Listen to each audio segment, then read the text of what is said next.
ഇനി നമ്മൾ നോക്കാൻ പോകുന്നത് chi-square test of independence in R. chi-square test നമ്മൾ ആറിൽ എങ്ങനെയാണ് ചെയ്യുന്നത്?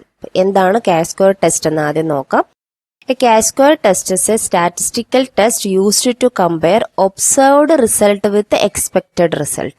നമ്മൾ ഒരു എന്തെങ്കിലും രീതിയിൽ അത് ഒബ്സർവ് ചെയ്തിട്ടുണ്ട്, നമ്മൾ എക്സ്പെക്റ്റും ചെയ്യുന്ന അതിന്റെ ആ രണ്ട് വാല്യൂയുടെയും ബിറ്റ്വീൻ നടത്തുന്ന ഒരു കമ്പാരിസൺ ആണ് chi-square test. The purpose of this test is to determine if a difference between observed data and expected data is due to chance or if it is due to a relationship between the variables you are studying. അപ്പോൾ അതങ്ങനെ വരാൻ എന്തെങ്കിലും difference ഉണ്ടോ, അത് അങ്ങനെ വരാൻ എന്തെങ്കിലും chance ഉണ്ടോ, ആ ചാൻസിന് കാരണം എന്ത്, അതൊക്കെയാണ് chi-square ടെസ്റ്റ് കൊണ്ട് ഒക്കെ ചെക്ക് ചെയ്യാൻ വേണ്ടിയിട്ടാണ് നമ്മൾ chi-square ടെസ്റ്റ് ചെയ്യുന്നത്. അപ്പം നമ്മൾക്ക് chi-square ടെസ്റ്റിന്റെ ഇക്വേഷൻ വെച്ചിട്ട് ടേബിൾ വൈസ് ചെയ്യാൻ പറ്റുന്ന ഒരു കാര്യമാണ്. എന്നിട്ട് അതിന്റെ റിസൾട്ടിലേക്ക് പോവുകയാണ് ചെയ്യാം. അപ്പൊ അത് നോക്കൂ, ഒബ്സർവ്ഡ് വാല്യൂ ആണത്, ഇത് എക്സ്പെക്റ്റഡ് വാല്യൂ ആണ്. അപ്പൊ ഓരോ ഒബ്സർവേഷൻ ഇപ്പൊ നമ്മുടെ കയ്യിൽ ഇപ്പൊ 5 ഒബ്സർവേഷൻ ഉണ്ടെങ്കിൽ ആ 5 ഒബ്സർവേഷന്റെ ഒബ്സർവ്ഡ് വാല്യൂ മൈനസ് എക്സ്പെക്റ്റഡ് വാല്യൂന്റെ square divided by expected value. അങ്ങനെ ഓരോ ഒബ്സർവേഷനും കണ്ടുപിടിച്ചിട്ട് അത് സം ചെയ്യുക. അതാണ് നമ്മുടെ chi-squareന്റെ വാല്യൂ, എക്സ് സ്ക്വയർ എന്ന് പറയും. അപ്പൊ സി എന്ന് പറഞ്ഞാൽ ഡിഗ്രി ഓഫ് ഫ്രീഡം ആണ്. അപ്പൊ നമ്മൾ എത്ര ഉണ്ട്, നമ്മളിപ്പോ 10 ഉണ്ടെങ്കിൽ 9 is the degree of freedom, O is the observed value and E is the expected value. ഇതാണ് chi-square ടെസ്റ്റിന്റെ ഇക്വേഷൻ. നമുക്കൊരു എക്സാമ്പിൾ നോക്കാം. നമ്മൾ ഒരു ഒബ്സർവ്ഡ് ആൻഡ് ഹിസ്റ്ററി സെഷന്റെ നമ്പർ ഓഫ് സ്റ്റുഡൻസ് ആണ് നമ്മൾ ഒബ്സർവ് ചെയ്തതും എക്സ്പെക്ട് ചെയ്തതും. അപ്പോൾ 5 വീക്കിന്റെ ഒബ്സർവേഷൻ നമ്മൾ ഇവിടെ കൊടുത്തിട്ടുണ്ട്, എൻട്രി ഉണ്ട്. അപ്പോൾ ഒബ്സർവ്ഡ് 180 ആണ്, പക്ഷെ നമ്മൾ 200 എക്സ്പെക്ട് ചെയ്തിരുന്നു.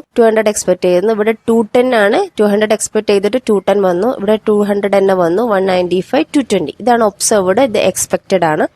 അപ്പൊ നമ്മളുടെ chi-square ടെസ്റ്റ് കണ്ടുപിടിക്കാനുള്ള ഇക്വേഷൻ എന്ന് പറഞ്ഞാൽ observed minus expected whole square divided by expected. അപ്പൊ ഇത് ഓരോന്നിന്റെയും അത് കണ്ടുപിടിച്ചാൽ ഫസ്റ്റ് റോക്ക് നമുക്ക് 2 കിട്ടും, ദെൻ 0.5, 0, 0.125 and 2.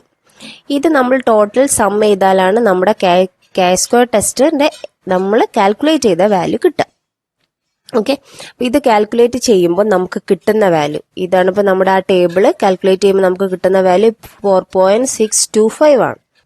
ഓക്കെ, അപ്പൊ നമ്മൾ ഈ ടേബിളിൽ നമ്മൾ 5 ഒബ്സർവേഷൻ ആണ് നമ്മൾ ചെയ്തിരിക്കുന്നത്. അപ്പൊ നമ്മൾ ഡിഗ്രി ഓഫ് ഫ്രീഡം എത്രയാണ്, 4 ആണ്. അപ്പൊ 4ൽ നമ്മൾ ഡിഗ്രി ഓഫ് സിഗ്നിഫിക്കൻസ് വാല്യൂ 0.05 ആണെങ്കിൽ നമുക്ക് കിട്ടുന്ന ക്രിട്ടിക്കൽ വാല്യൂ, ഈ ടേബിൾ വെച്ചിട്ട് കിട്ടുന്ന ക്രിട്ടിക്കൽ വാല്യൂ 9.488 ആണ്. അപ്പൊ നമ്മൾ കാൽക്കുലേറ്റ് ചെയ്തപ്പം കിട്ടിയത് എത്രയാണ്, 4.625. ക്രിട്ടിക്കൽ വാല്യൂ നമ്മൾ കാൽക്കുലേറ്റ് ചെയ്തപ്പം അത് ആ ടേബിൾ വെച്ച് നോക്കിയപ്പോൾ നമുക്ക് കിട്ടിയത് 9.488.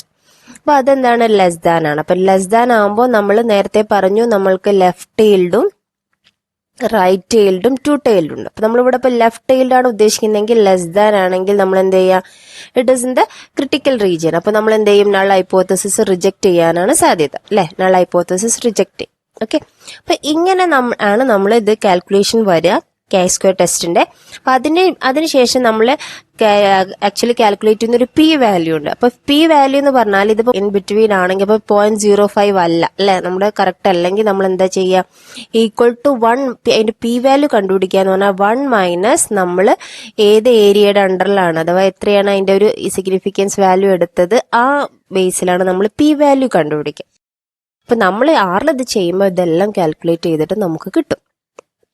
അപ്പൊ നമ്മൾ നേരത്തെ ഇവിടെ പറഞ്ഞു നമുക്ക് 4.625 കാൽക്കുലേറ്റ് ചെയ്ത് കിട്ടി, ടേബിൾ വഴി ക്രിട്ടിക്കൽ വാല്യൂ 9.488 കിട്ടി. അപ്പൊ നമ്മൾ നൾ ഹൈപ്പോത്തസിസ് റിജക്ട് ചെയ്യും. അപ്പൊ അതിന്റെ ബേസിൽ നമുക്ക് എന്ത് ചെയ്യാം, പി വാല്യൂ കാൽക്കുലേറ്റ് ചെയ്യാം. ഈ പി വാല്യൂ കാൽക്കുലേറ്റ് ചെയ്തിട്ട് നമുക്ക് എന്ത് ചെയ്യാം, നൾ ഹൈപ്പോത്തസിസ് ആക്സെപ്റ്റ് ചെയ്യണോ റിജക്ട് ചെയ്യണോ എന്ന് തീരുമാനിക്കാം. അപ്പൊ നമ്മളൊരു പി വാല്യൂ കാൽക്കുലേറ്റ് ചെയ്തു എന്ന് വിചാരിക്കാം. അപ്പൊ P value is less than or equal to alpha, അഥവാ നമ്മൾ കമ്പയർ ചെയ്യുന്ന അപ്പൊ 0.05 എന്ന് നമ്മൾ ആ ടേബിളിൽ എടുക്കുന്നില്ലേ, ഓരോ ഏത് റോയാണ് ഏത് കോളമാണ് എടുക്കേണ്ടതെന്ന്. അത് ലെസ് ദാൻ ആണെങ്കിൽ we are rejecting, greater than ആണെങ്കിൽ വി ആർ ആക്സെപ്റ്റിംഗ്. ഓക്കെ, അപ്പൊ പി വാല്യൂ വെച്ചിട്ട് നമുക്ക് നൾ ഹൈപ്പോത്തസിസ് റിജക്ട് ചെയ്യണോ ആക്സെപ്റ്റ് ചെയ്യണോ എന്ന് തീരുമാനിക്കാം. ഇതെല്ലാം നമ്മുടെ സി ടെസ്റ്റിനും ടി ടെസ്റ്റിനും ഒക്കെ സെയിം ആണ് കേട്ടോ. ഈ ഒരു കൺസെപ്റ്റ് ഒക്കെ സെയിം ആണ്, ഓർത്ത് വെക്കുക.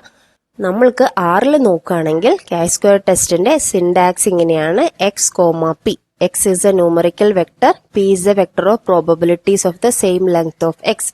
അഥവാ നമ്മൾ ഒബ്സർവ്ഡും ഇത് നമ്മൾ എക്സ്പെക്റ്റഡും. അപ്പോൾ നമ്മൾ ഈ ഒരു ഡാറ്റാ സെറ്റ് ടുലിപ്പ് എന്ന് പറഞ്ഞ ഡാറ്റാ സെറ്റ് അതിന്റെ പ്രോബബിലിറ്റിയും കൂടി പാസ് ചെയ്ത് കഴിഞ്ഞാൽ ഇതൊരു ഡാറ്റാ സെറ്റ് ഒരു വെക്ടറിലേക്ക് എടുത്തു കഴിഞ്ഞാൽ നമുക്ക് കിട്ടുന്ന ഔട്ട്പുട്ട് ഇങ്ങനെയായിരിക്കും. ഓക്കെ, നമുക്ക് എക്സ് സ്ക്വയേർഡ് അതിന്റെ വാല്യൂ കിട്ടും, ഡിഗ്രി ഓഫ് ഫ്രീഡം കിട്ടും, കാരണം 2 അപ്പോൾ 3 നമ്മൾ കൊടുത്തിരിക്കുന്നത്, അപ്പോൾ ഡിഗ്രി ഓഫ് ഫ്രീഡം 2 ആണ്. അതിന്റെ ബേസിലുള്ള പി വാല്യൂ നമുക്ക് കിട്ടും. അപ്പോൾ ആ പി വാല്യൂന്റെ ബേസിൽ നമുക്ക് എന്ത് ചെയ്യാം, ഇത് റിജക്റ്റ് ചെയ്യണോ അക്സെപ്റ്റ് ചെയ്യണോ എന്ന് നമുക്ക് തീരുമാനിക്കാം. Okay, thank you for watching.